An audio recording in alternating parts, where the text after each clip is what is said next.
죄에서 자유를 얻게 함은 보혈의 능력 주의 보혈 시험을 이기고 승리하니 참 놀라운 능력이로다.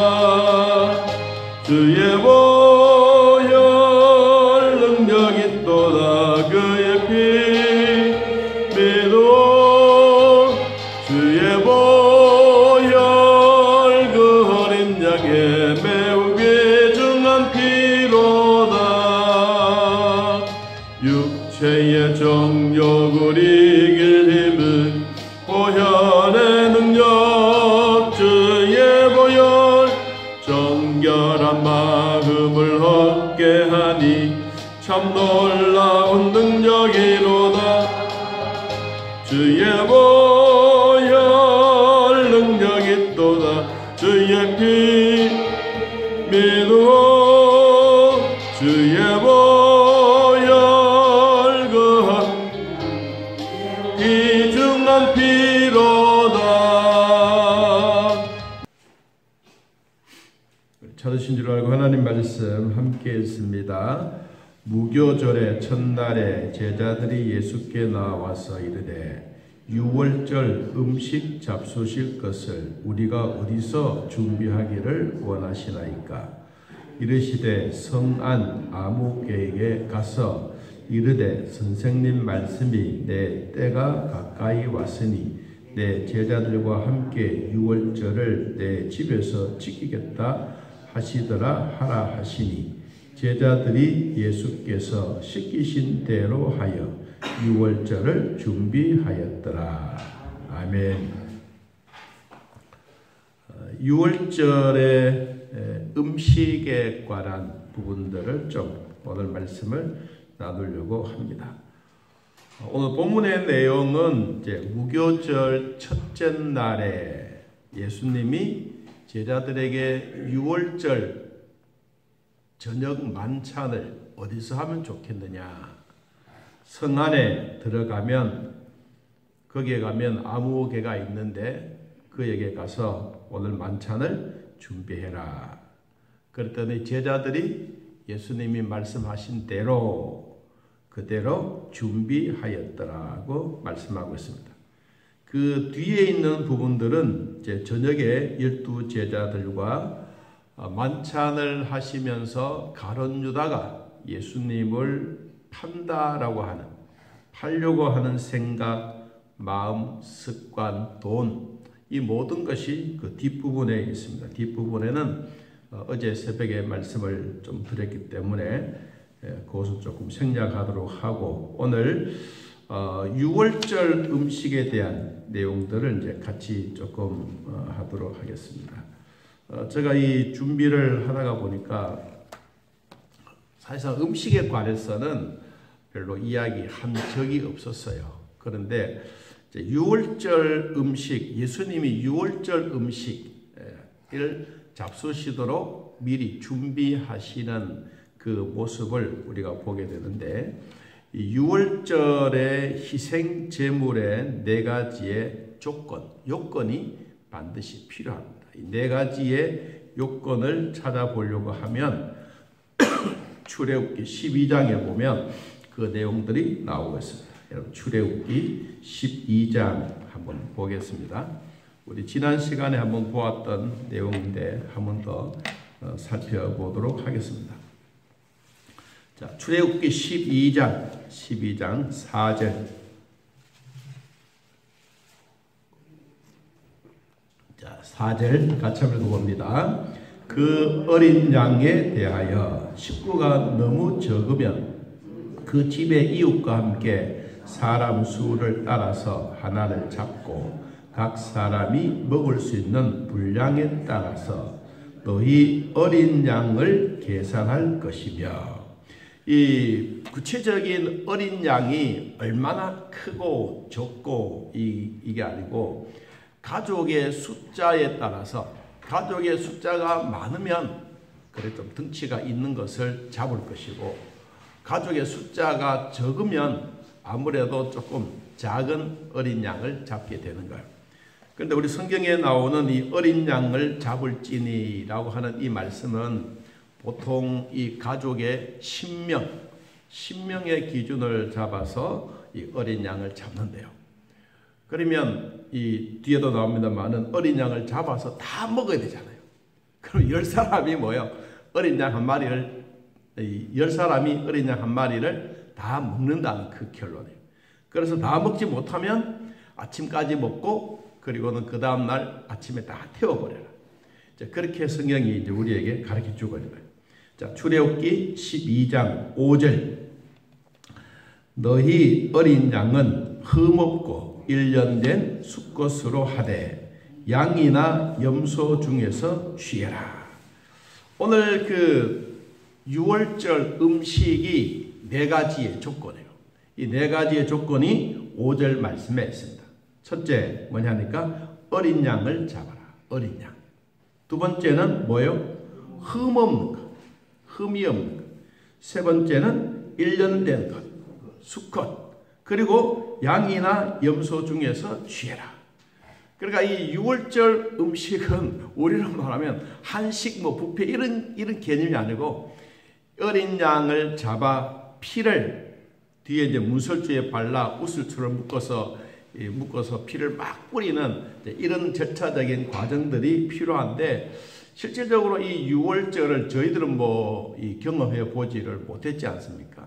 성경에 나오는 얘기들을 우리가 역사적으로 보고 또 이것을 재현해서 동영상이나 또 많은 학자들이 글로 표현되어져 있는 내용들을 보고 저도 여러분들에게 이야기를 하는 거예요. 만일에 제가 이제 6월절을 지키는 이스라엘에 가서 그 행사하는 거 다 봤다 그러면 또 여러분에게 생생하게 이야기를 하겠지만 실질적으로 그렇게 가서 볼 수 있는 상황이 아니었기 때문에 일어난 일에 대한 4가지 요건에 대해서 이야기를 합니다. 첫째는 흠 없는 것. 왜 흠이 없어야 하느냐?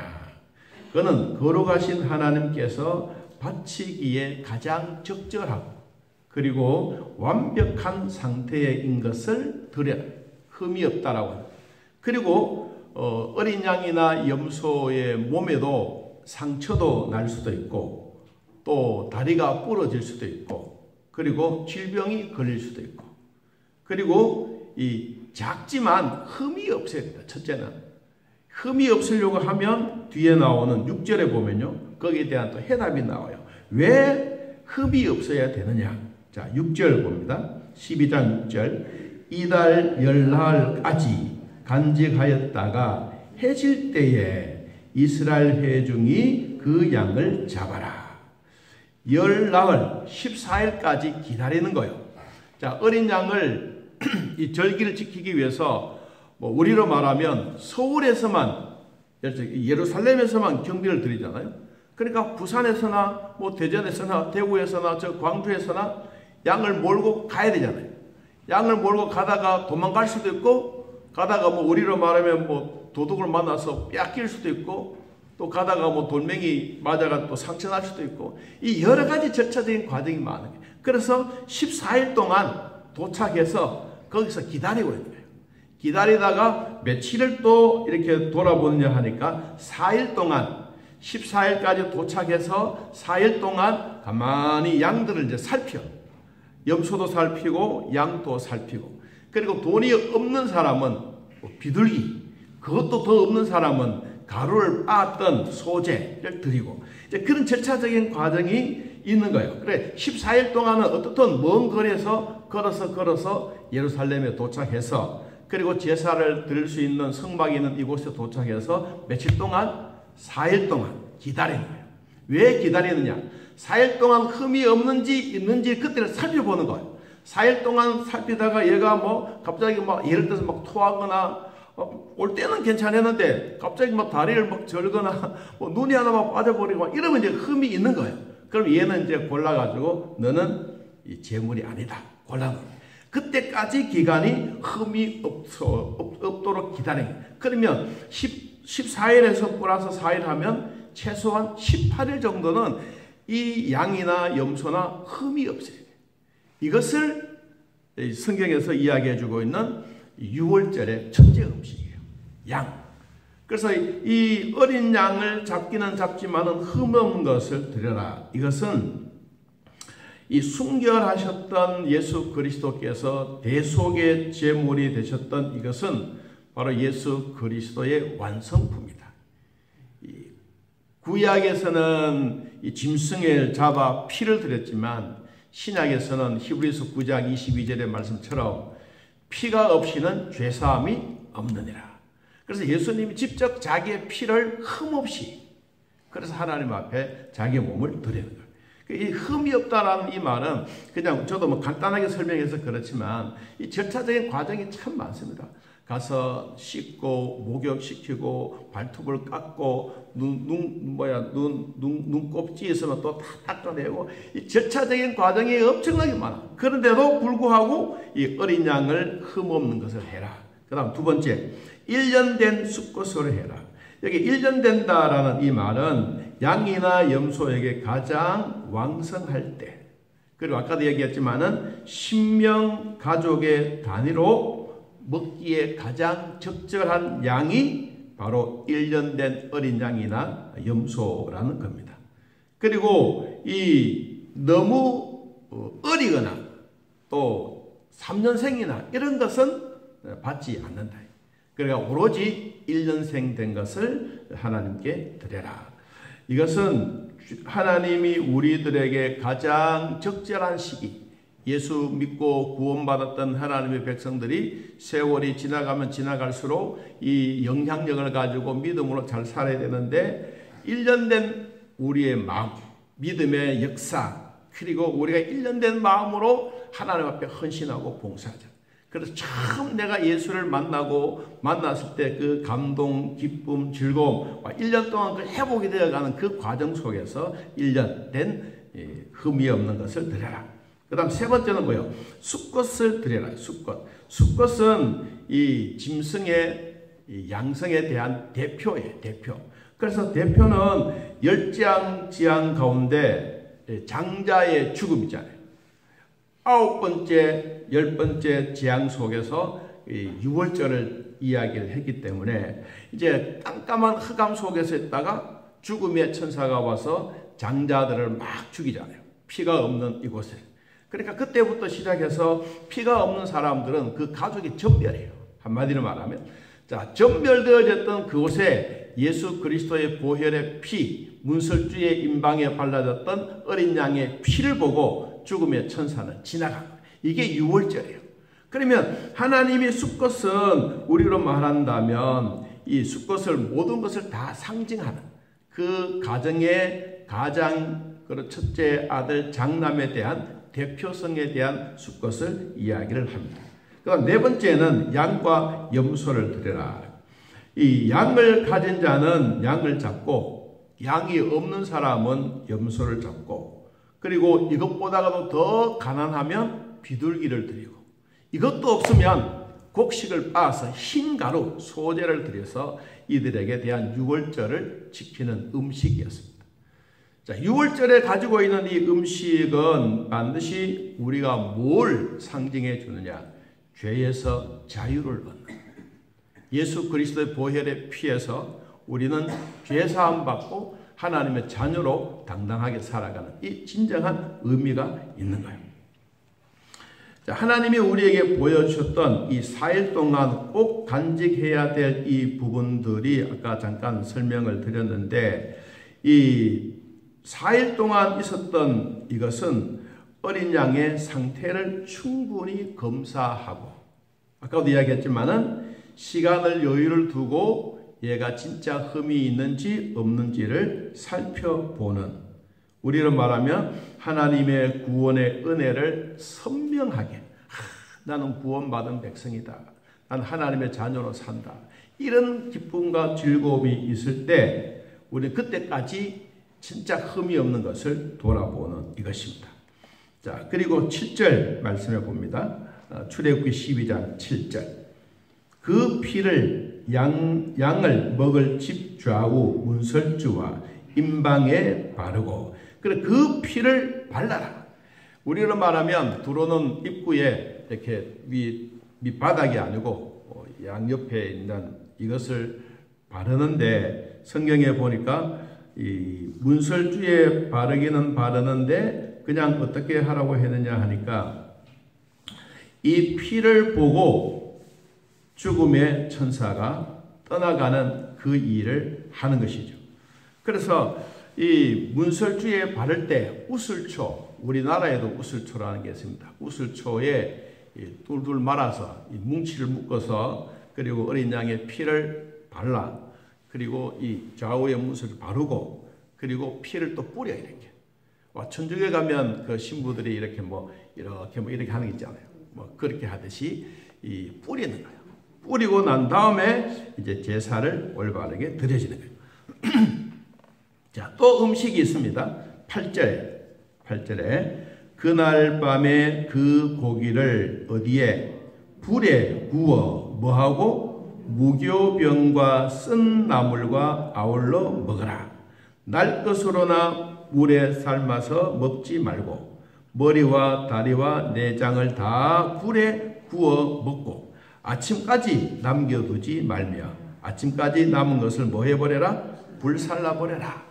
이것이 6월절에 하나님이 주시는 음식이다. 근데 이제 조금 설명을 드리고 싶은 것이 고기를 불에 구워라. 굽는다고 하는 것은 빨리 음식을 섭취하기 위한 방법 중에 하나입니다. 그리고 물에 삶아서 하지도 말고 날 것도 먹지도 말고 다리나 내장이나 이것을 다 불에 구워서 먹어라. 하나님이 이들에게 베풀어 주셨던 이 제사의 음식에 대한 이 부분들을 분명하게 약속해 주신 거예요. 그래서 성경에 보니까 무교병이 나오잖아요. 아까 우리 마태복음 26장에도 보면 이 내용이 잠깐 언급되어져 있습니다. 26장 17절 아까 1절에서 읽었는데 17절 읽었는데 무교절의 첫날에 제자들이 예수께 나와서 이르되 6월절 음식 잡수실 것을 우리가 어디서 준비하기를 원하십니까? 여기 무교절 그리고 오늘 본문에 출애굽기 12장 몇 절이죠? 무교병에 대한 얘기가 나옵니다. 이 15절에도 한번 보세요. 15절 출애굽기 12장 15절에 보면 너희는 이래 동안 무교병을 먹을지니 그 첫날은 누룩을 너희 집에서 제하라. 무릇 첫날부터 일곱째 날까지 유교병을 먹는 자는 이스라엘에서 끊어지리라. 이 엄청난 이야기를 하는 거예요. 그 무교병은 뭐냐? 무교병은 떡이에요. 떡. 우리로 말하면 성찬식 때 떡을 돌리잖아요. 그 떡에 대한 의미예요. 근데 이 무교병은 누룩을 넣지 않는 떡이에요. 누룩을 넣으면 이제 부풀잖아요. 부푸는 그 시간이 있어. 그냥 단순하게 딱 넣고 막 떡을 딱 찌는 게 아니고 넣어놓으면 이게 또 부풀어서 시간이 되니까 이 절기 6월절을 지키는데 언제 새벽이 될지도 잘 모르니까 이 출애굽하기는 해야 되는 이 시간을 절박하기 때문에 그래서 구워서 먹고 그리고 무교병을 먹고 그리고 거기서 일찍이 탈출해 갈 수 있도록 이런 절차적인 과정들을 다 무교절을 지키라고 하는 겁니다. 제가 이제 찾아보니까 이런 얘기가 또 하나 있어요. 이 무교병은 두 가지의 의미가 있어요. 누룩을 넣지 않는 떡인데 첫 번째 할 때 이제 출애굽 6월절 지킬 때 여기 첫 번째는 무교병 떡을 만들어서 먹을 때 온 이스라엘 백성들이 가족마다 떡을 만들어 먹었어. 이게 첫 번째, 첫째. 두 번째 해부터는 뭐 하느냐? 이제 어린 양을 잡아서 성소와 성소 제단에 가서 이제 이 떡을 드리는 거, 그 일이에요. 자, 처음에는 온 민족이 모두가 다 이 무교병의 떡을 먹고 백성들이 하나님이 우리에게 주셨던 은혜라 이걸 이제 체험하게 만들고 두 번째는 전체적으로 대표성을 가지고 있는 성소와 지성소에서 그 얘기만 간단하게 하는 거예요. 그러니까 이 무교병의 절차도 요사이는 보면 이제 뭐 재단에서 그냥 이렇게 하는 것처럼 그렇게 진행이 되어지고 있습니다. 이 피를 뿌리고 그리고 성소의 재단에서 우슬초 다발을 가지고 이제 피를 뿌리면서 이제 온전한 제사를 드리게 되는 그 일이 바로 이 6월절의 음식입니다. 또 한 음식이 나왔죠. 쓴나물이라고 나와요. 쓴나물. 이 쓴나물은 구체적으로 어떤 식물인지는 나오지는 않았습니다. 우리나라로 말하면 쓴박이나 뭐 이런 쪽 쓰잖아요. 그리고 이렇게 잎사귀를 떼거나 줄기를 딱 떼면 거기서 흰즙이 나오잖아요. 이런 것을 이제 쓴나물로 해서요. 그래서 이 쓴나물을 먹는 이유가 뭐냐면 애국 생활의 쓰라린 경험들을 우리가 다시 한번 기억하면서 우리 피 흘려 주셨던 예수 그리스도께서 우리를 다시 죄사함 받게 하고 하나님의 자녀로 살아가는 이 은혜를 우리에게 베풀어 주신 것이다. 그래서 다시 이제 저 마태복음으로 한번 돌아가 봅니다. 그래서 이 예수님이 떡과 잔을 나누시면서 말씀하셨던 부분이 있습니다. 마태복음 26장 26절. 자, 26절 같이 한번 읽어봅시다. 그들이 먹을 때에 떼어 제자들에게 주시며 이르시되 받아서 먹으라. 이것은 내 몸이니라 하시고 또 잔을 가지사 감사 기도하시고 그들에게 주시며 이르시되 너희가 다 이것을 마시라. 이것은 죄 사함을 얻게 하려고 많은 사람을 위하여 흘리는 바 나의 피 곧 뭐라고? 언약의 피니라. 그러나 너희에게 이르노니 내가 포도나무에서 난 것을 이제부터 내 아버지의 나라에서 새 것으로 너희와 함께 마시는 날까지 마시지 아니하리라 하시니라. 이 고린도전서 11장이나 또 요한복음 6장이나 이 성찬 예식에 대한 얘기들이 쭉 이야기를 하면서 우리와 하나님과 우리 성도와의 관계가 뭐냐? 언약의 피의 관계다. 언약의 피. 피는 곧 생명을 의미하지 않습니까? 그래서 하나님과 나와의 관계는 피의 언약이다. 잊을 수가 없고 지울 수도 없는 이것이다. 그래서 이제 결론으로 한번 아까 잠깐 설명을 했는데 히브리서 9장을 한번 보고 마치겠습니다. 히브리서 9장 19절을 한번 보겠습니다. 히브리서 9장 19절. 모세가 율법대로 모든 계명을 온 백성에게 말한 후에 송아지와 염소의 피 및 물과 붉은 양털과 우슬초를 취하여 그 두루마리와 온 백성에게 뿌리며 이르되 이는 하나님이 너희에게 명하신 뭐라? 언약의 피라 하고 또한 이와 같이 피를 장막과 섬기는 일에 쓰는 모든 그릇에 뿌렸느니라. 율법을 따라 그의 모든 물건이 피로서 정결하게 되나니 피 흘림이 없은즉 사함이 없느니라. 이제 분명하게 약속을 탁 정리를 해 주셨어요. 자, 우리는 6월절 음식은 한식으로 뷔페가 아니고 어린 양이다. 이것도 절차적인 과정을 잘 지켜서 어린 양의 피로 죄사함 받고 또 피를 통해서 우리가 하나님의 자녀로서 당당하게 살아가는 이 은혜는 다 예수님 덕분이다. 나도 여러분도 예수님 덕분에 살아가고 있습니다. 남아있는 생애, 남아있는 시간 예수님을 위해서 헌신하고 충성하고 봉사하면서 보람된 삶이 되시기를 예수님의 이름으로 축복합니다. 하나님 아버지, 오늘 6월절 음식에 대한 구약에 나온 말씀, 또 신약에 나온 말씀, 성만찬에 관한 말씀 잠시 나누었습니다. 비록 부족하지만 저희들에게 베풀으셨던 하나님의 은혜의 기쁨을 누리게 하시고 언약의 피로 구원받아 하나님 나라 위해서 열심히 살아갈 수 있도록 도와주시니 고맙고 감사합니다. 승리하게 하셨던 우리 주님께서 늘 보호해 주시고 부족함이 없도록 인도하여 주옵소서. 가정에서 또 우리 교회에 오셔서 함께 예배드리는 성도들의 마음속에 하나님의 은혜가 충만하게 하시고 또 예수 그리스도를 통해서 매일매일 감사하고 또 은혜를 통해서 기쁨을 나누는 우리 모두가 되게 하여 주옵소서. 하나님이 우리가 어떤 상황에 있더라도 주님이 우리를 도와주시던 축복과 기쁨이 되게 하시고 결코 부족함이 없도록 인도하여 주옵소서. 남아있는 시간도 예수 그리스도 위하여 열심히 헌신하고 봉사하여 주님의 마음에 합격된 자들이 다 되게 하여 주옵소서. 예수님의 이름으로 기도하옵나이다. 아멘. 하늘에 계신 우리 아버지여, 이름이 거룩히 여김을 받으시오며 나라의 임하옵시며 뜻이 하늘에서 이루어진 것 같이 땅에서도 이루어지이다.